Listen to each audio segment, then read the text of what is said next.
I'm going to show you 3 ways you can use to protect your Instagram account. Come to your profile picture down, click on it. Then come over to the 3 lines on the top side, right hand side, click on that. Then come over to your settings, click on that.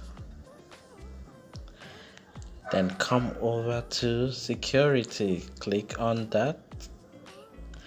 Now, so once you get here, you click on 2-factor authentication. And that's it. Okay, now these are the 3 methods you can now use to protect your Instagram account. Number 1 is the Authenticator app. You can use Google Authenticator from Play Store. You can download it.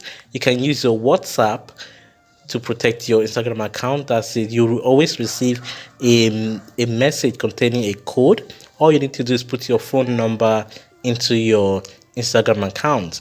You can also do the same thing for the text message. All you need to do is put your phone number, and you always receive a text message to make sure that you are the one logging into your account. Thanks for watching.